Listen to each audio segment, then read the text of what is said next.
Grabe ka power. Tuloy-tuloy po nilang trabaho dire. Oh. Mapapalupig ng is IDC Connector Bridge, Davao to Samal.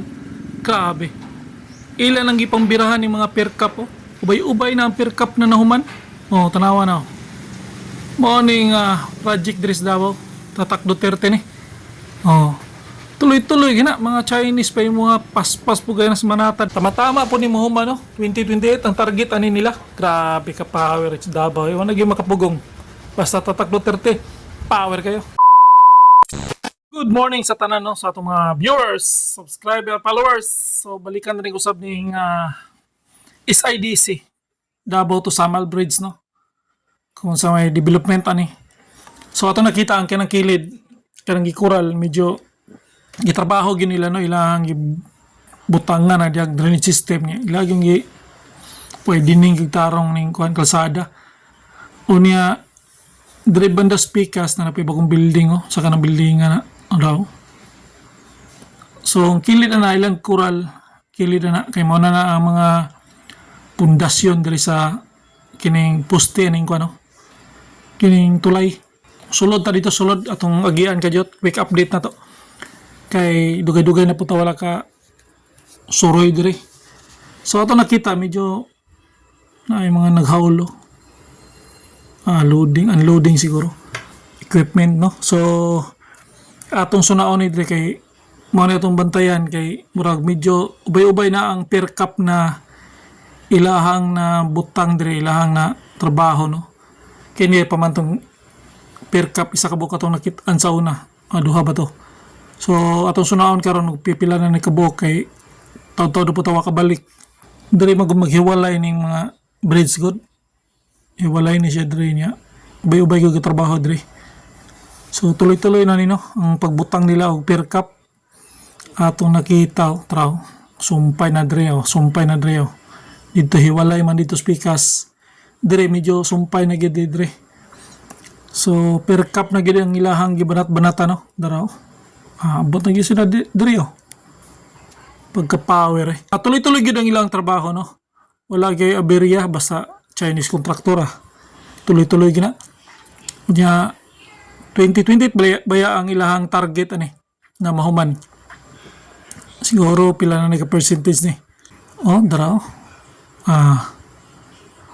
Sus, ninduta na ni Dre. Abot panahon gino pasang pawira gina ning lugar. So na ta magdahom na mabutangan gini og tulay ni no. Si Tatay Digong yun ang kuan yun ni. Ang inaot na 2028 mahuman gini kay basta ni bulan sa November, December. Sabi nang mutabok ta dito kay magmulhumol ta kadyat dito Samal kay nindot baya kay ng dagat ya. Puti kay na. Ang problema lang pod kay tag-upat unom ka oras po na balik sa sobra ka taasan traffic no. So manghinaot ta na mahuman gini. So tagas na kayang ilahang mga kuandreo.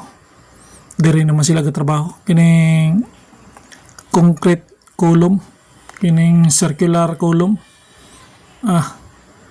Tuloy-tuloy lang ilang pagtrabaho dito banda sa may pylon gitawag nila navigational concrete column. So dito po ang ilang gitrabaho, diri po sa bandang gawas. Tuloy-tuloy marag diri banda dali naman lang nila. Tuloy-tuloy naman ang naka-assign sa mga per cup dia. Unya dito banda sa may Samal na side wa pataka update dito kay abot panahon siguro suruyon ta to dito kay para ma-update po na to dito na side kanunay malantad dire. So mo na no, tuloy-tuloy lang yapan nila ang trabaho dire bisag Domingong dako na overtime ni sila dire kay usahay tuyok ka na to Domingo dire na magyapon ka trabaho. Oh. So sa pagkakaroon diri gyud ang gibanat-banatan nila kining per cup. Oh. So gatapad ginang mga kuan dia. Mura po ng mga kuan no. Tung turi bitaw Singapore na barko ba na kuan no. Tanaw mo sa layo. Pero nindot kay no. Muna nang gitawag ng mga per cup no. Oh. So diha kanang isa niya katong kaduha marag didto katulong marag didto na maghiwalay ang padulong og Panakan, padulong po og kining Arcastillo. Yan na po padulong dito sa may Lanang. So Damusa no. So gaway gini ang tulay dire sa kuan.